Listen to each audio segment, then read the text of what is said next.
Start परिच्छेद दिनांक 5 September 1985 रोजी साजऱ्या होणाऱ्या शिक्षण दिनानिमित्त राष्ट्रीय शिक्षक कल्याण निधीला सढळ हाताने मदत करून गुरुजनांविषयीचा आदर आणि भक्तिभाव सर्वांनी व्यक्त करावा असे आवाहन शिक्षण मंत्री प्राचार्य राम मेघे यांनी केले आहे.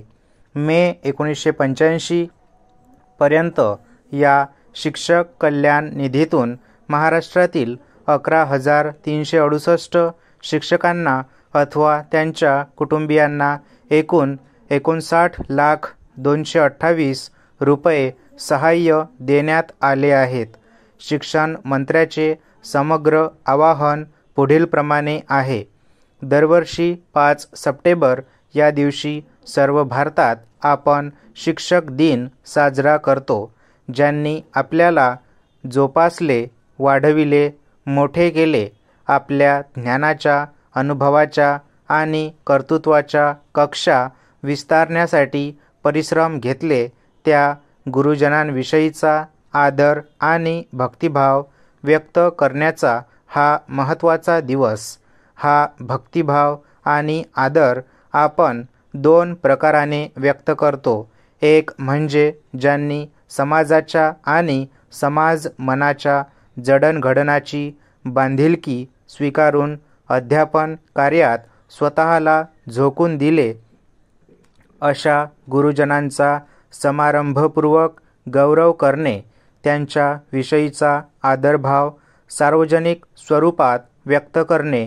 आणि दुसरे म्हणजे शिक्षक कल्याण निधीसारख्या शिक्षकांना आपत्कालीन आधार ठरणाऱ्या उदार अंतःकरणाने व कर्तव्यबुद्धीच्या भावनेने मदत करणे. राष्ट्रीय शिक्षक कल्याण निधी हे सामाजिक कर्तृत्वाच्या परिपूर्तीचे एक साधन आहे. आपल्या गुरुजनांवर अथवा त्यांच्या कुटुंबियांवर जेव्हा एखादी आपत्ती ढासळते किंवा अपघात, अपंगत्व, अकाली मृत्यू यासारखे आकस्मिक दुर्दैवी प्रसंग ओढवतात, तेव्हा त्यांना मदतीची, सहाय्याची आणि आधाराची गरज असते. परिच्छेद समाजासाठी जीवन जगणाऱ्या शिक्षकांच्या पाठीशी त्यांच्या अशा संकटकाळी सारा समाज उभा आहे, ही भावनाच दिलासा देणारी असते. आणि शिक्षक कल्याण निधी हा असा दिलासा, विश्वास देण्याचे एक प्रतीकरूप साधन आहे. शिक्षक कल्याण निधीतून आपण शिक्षकांना मदत करू शकतो. मे 1985 पर्यंत या शिक्षक कल्याण निधीतून महाराष्ट्रातील 11,368 शिक्षकांना अथवा त्यांच्या कुटुंबियांना एकूण 69,228 रुपयांचे सहाय्य देण्यात आले आहे. येत्या 5 सप्टेंबर रोजी शिक्षक दिन साजरा करीत असतानाच शिक्षण कल्याण निधीसाठी जास्तीत जास्त मदत गोळा करणे हे आपणा सर्वांचे आद्य आणि पवित्र कर्तव्य आहे. महाराष्ट्रातील जनता दानशूर आहेच. संकटग्रस्तांना सहाय्य करण्यात ती सदैव अग्रभागी असते. आपला हा लौकिक आहे, आपली ही परंपरा आहे.